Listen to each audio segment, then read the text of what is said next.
why Peter Obi, Adebanjo risk life imprisonment, Labour Party chieftain Arabambi reveals.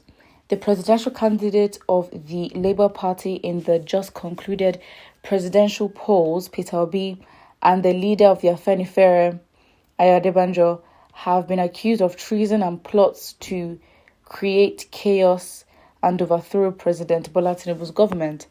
According to the faction National Publicity Secretary of the Labour Party, Dr. Abayomi, made these allegations during an interview in RST where he disclosed that the duo had been using the party's name to perpetrate acts of treason.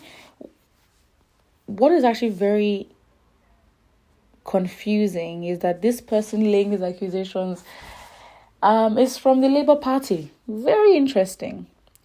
Well, Arabambi said that Obi and Adebanjo are using Labour Party's name to create the impression that party members are planning to make Nigeria ungovernable. He said, for the benefit of the listener Nigerians, I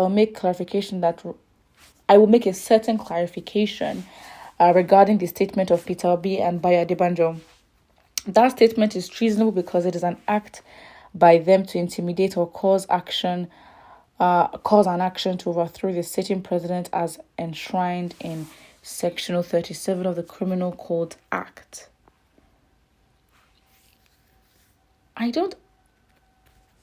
Wow, it seems like the Labour Party is trying to distance themselves because this same individual says Adebanjo is a factional leader of an affair, while Mr. Peter Obi is just a nominal presidential candidate of our party, like as if he's not a member. Someone is a presidential candidate of your party does not mean that they're now some bottom barrel. You're just a part of us. You just rule with us here and there. It's actually very interesting and quite. I really don't understand. I really do not understand where this is coming from, and the whole treason. What is treasonable? I really don't understand the fact that they're still in court, fighting for their mandates. I mean, come on. But again, this government is not. How will I say it? This government is not some government that, would just. When this government must be serious, they'll be serious. Listen, Nnamdi Kanu is still held, right? Even though it's so clear and obvious that he has done nothing wrong, but literally lead a movement. He has not incited any hate, nothing. In fact, he was probably even in the most illegal ways taken from Kenya. I mean, let's talk about all that has happened, with Nnamdi Kanu, right? So, let alone someone that is in the country. So I think, all this treason, blah, blah, blah. But I think in case of Peter Obi, they really can't step too out of line, because I do actually believe it would become a global issue. It actually would become a global issue. Nigerians will make it one, but I think there's already recognition. You'd be very surprised that the presidential elections in Nigeria is not just from any any election. There are people that are interested. I'm not saying people as in just news. I'm saying key stakeholders and individuals in the world that are also as interested in Nigeria's current affairs. But yes, this whole treason, I'm very confused, because as someone who's a member of the party, what you're meant to do as a spokesperson is basically try to, if your party does anything wrong, and I'm speaking in a general sense, you're basically a speaking verbal damage control. So if anything, whatever statements must have been made or allegations that are put against your representatives as a media representative of your party, what you are meant to do is literally damage control to, the end. And Labour Party needs to understand. They look at PDP.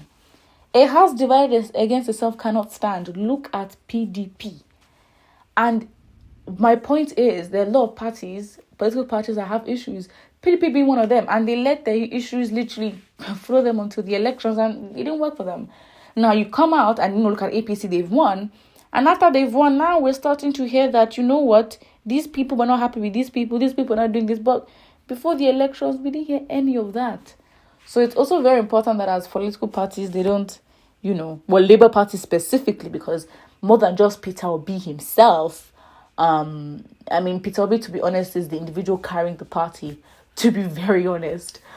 Prior to that, I don't think we knew of the Labour Party or wasn't as popular. So the Labour Party also needs to understand that, if he really wants to leverage on Peter Obi's, which he already has, but leverage on his relevance, and they really need to have a good system, a political structure in place, especially how they run their party, and the roles of individuals that are meant to uphold the image and the, I guess, branding of their party, because literally that is what it is, and that's where it all lies. Not even APC in its worst sense will admit this bigot called Ara Bambi and his fellow bigots into their party to occupy a very sensitive position. Exactly. Like, come on, someone shouldn't have said it any better. It's I don't even know how to even describe this, right? You are the National Publicity Secretary of the Labour Party. It's not there is expectation, right? There's expectation, there's standard, because the person that represents your party is a man of standard and is held to a different regard. So everything around him that he represents, even his party, must also demonstrate same. Put what you think in the comment section below, and don't forget to like and subscribe.